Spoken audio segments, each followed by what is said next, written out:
Tokyo is one of the most alive cities on Earth. 24-hour convenience stores near streetlights that never really go dark, millions of people moving through the night. But if you stay out long enough, something strange happens. The crowds thin out, the trains stop running, and suddenly the city feels really different. Quieter, lonelier. Like everyone left wandering the streets at 3 a.m. is carrying a secret. That's the world Murakami writes about, not the postcard version of Japan, the version that exists after midnight.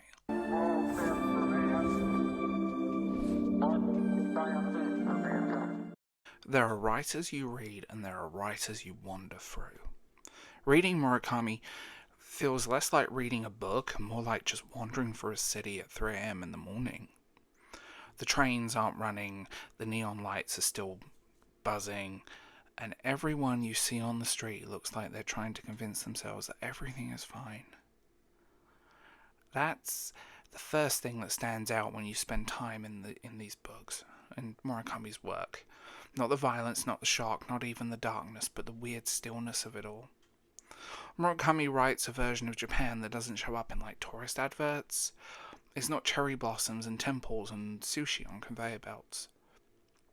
It's convenience stores at midnight, concrete apartment blocks, teenagers wandering through the city with nowhere to go, salesmen and city workers staring at the bottom of a glass like they're looking for an answer to a question they don't even know how to ask.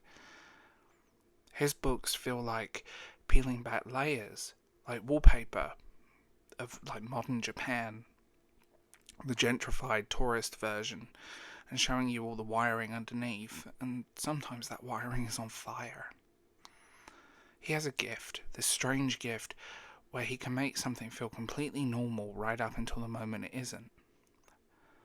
A conversation at 2 o'clock in the morning, a late night walk, a group of friends hanging out. Everything feels almost too normal. But there's always this tension underneath the surface. A sense that everyone in the room is pretending to be happy, pretending to be stable, pretending to understand where they belong in the world. And that illusion of normality is one of the most important things in his writing. His characters feel disconnected from the system they're supposed to belong to. Work, school, family, society, relationships. They go through the motions, but there's always this voice in the back of their minds saying, is this really it? And when the illusion cracks, no one's patching up the cracks. They just let it spread and let the walls break. People often describe his writing as shocking. And they're not entirely wrong, but that's not the whole story. The violence of his work isn't just there to provoke, it's language. In Murakami's world, violence often is what happens when people run out of ways to express themselves, when the loneliness gets too much, too heavy, when disillusionment turns into anger, when characters suddenly realize their future they were promised doesn't actually exist. Relatable, right? That's why violence in his stories is so unsettling. It doesn't come from monsters. It comes from ordinary people.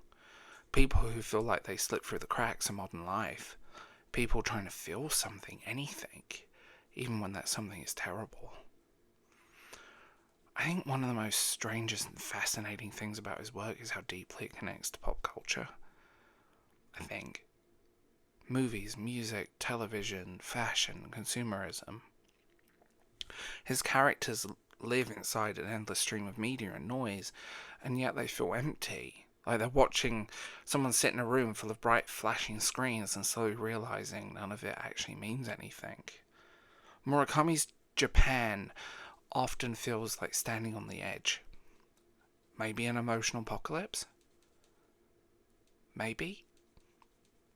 No zombies or explosions, but just that kind where people slowly lose their sense of purpose. When identity gets replaced by brand. When the future becomes this vague, distorted thing nobody believes in anymore. And in that sense, his writing feels almost like reading a prophet. Because a lot of that anxiety it feels very today. Even when Murakami doesn't directly write about war or anything, war is still there. Really, it's in the characters. And I mean, it touches into that point in Japan, because Japan in the late 20th century was living in the aftermath of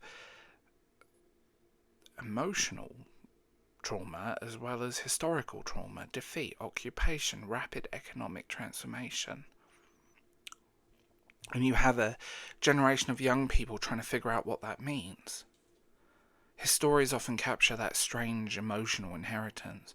A generation that didn't experience any wars directly, but they felt the consequences of it. The pressure to succeed, the pressure to conform, the pressure to build a future that makes sense of the past.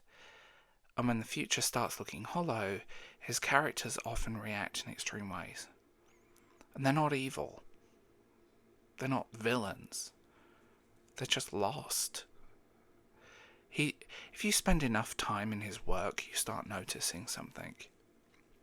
His stories often begin with a dream.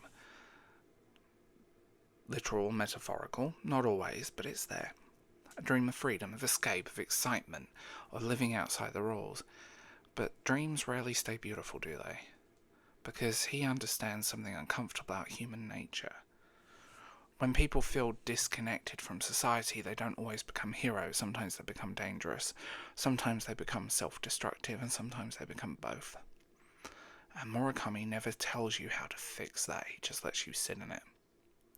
Reading his work feels like walking through a long night. You start in the glow of the neon. You pass through strange conversations and darker places. You see people at their best and their worst, and eventually the sun comes up and the sunrise. And well, his sunrises aren't always the end of the story. Sometimes it just reveals more clarity, the things you missed, and maybe that's why his work lingers with people, because he isn't trying to give us clear answers about society, violence, loneliness, and identity. He's showing us the city at night and asking us to look straight at it. I'm Darv James. If you liked this episode, remember to like, subscribe, and tell me what you think in the comments below. If you want to support this channel, there is Substack, Patreon, Ko-fi, and channel memberships for a podcast and early access. See you on the dark streets of Tokyo, right?